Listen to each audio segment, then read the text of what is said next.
இங்க ஒரு பொண்ணு இன்ஃப்ளூயன்சரா இருக்கா. யூடியூப்ல லைவ் போயிட்டு இருக்கா. இவ சப்ஸ்கிரைபரோட லைவா பேசிட்டு இருக்கா. அவங்களும் கேஷ் கொடுத்து இவளுக்கு நிறைய சேலஞ்ச் பண்றாங்க. இவளும் வியூஸ்க்காக ஆடியன்ஸ் சொல்றதை செய்யறா. ரொம்ப காரமான சிக்கனை சாப்பிட சொல்றாங்க. இவளும் அந்த சிக்கனை ஆர்டர் பண்ணி லைவா சாப்பிட்றா. அப்புறம் இன்னொருத்தன் சிக்கனை சாப்பிட்டுட்டே பெட்ல ஏறி குதின்னு சொல்லி அமௌண்ட் தரான். இவ வீட்டில் பெட்டை ஃபோல்ட் பண்ணி ஒரு க்ளாசெட்குள்ளே வச்சிருப்பா.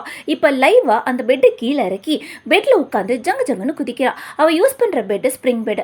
இவ குதிச்சு குதியில ஸ்ப்ரிங் லூஸ் ஆகி டக்குன்னு பெட் அந்த க்ளோசெட்குள்ளே போய் க்ளோஸ் ஆகிடுச்சு. இதெல்லாம் லைவா பார்த்துட்டு இருந்த ஒருத்தன் 911க்கு கால் பண்ணி விஷயத்த சொல்றான். ஆனால் விஷயம் என்னன்னா இவளோட லொக்கேஷன் யாருக்குமே தெரியாது. எப்படி அவளை காப்பாத்துறதுன்னு எமர்ஜென்சி கால் அட்டன் பண்ணவங்க டீம்ல எல்லாரும் கன்ஃபியூஸ் ஆகிடுறாங்க. ஏதாச்சும் க்ளூ கிடைக்குதான்னு அந்த லைவ் வீடியோவை ரீவைண்ட் பண்ணி பார்த்துட்டே இருக்காங்க. அப்போ அந்த வீடியோவில் அவள் வாங்கின சிக்கனோட பில் கிளியராக தெரியும். அதில் அவளோட அட்ரஸும் தெரியுது. அந்த அட்ரஸை நோட் பண்ணி ரெஸ்கியூ டீம் அங்கே அனுப்பிடுறாங்க.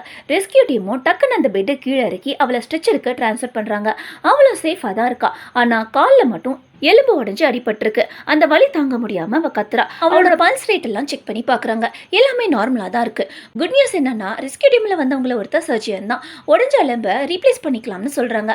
ஆனா பேட் நியூஸ் என்னன்னா அந்த வலி நரக வேதனையை கொடுக்கும்னு சொன்னதும் இவ ஷாக் ஆகிறா. வியூஸ்க்காக எதையோ செய்ய போய் கடைசியில ஜஸ்ட் மிஸ்ல அவளோட கால் தப்பிச்சிருச்சு. இப்போ ட்ரீட்மெண்ட் பார்க்க ஹாஸ்பிட்டலுக்கு கூட்டிட்டு போயிடுறாங்க. வலி தாங்காம கத்திட்டே போறா. இதெல்லாம் லைவா டெலிகாஸ்ட் ஆகிட்டு தான் இருக்கு. ஸோ வியூஸ் மில்லியன் கணக்கில் பிச்சுட்டு போகுது.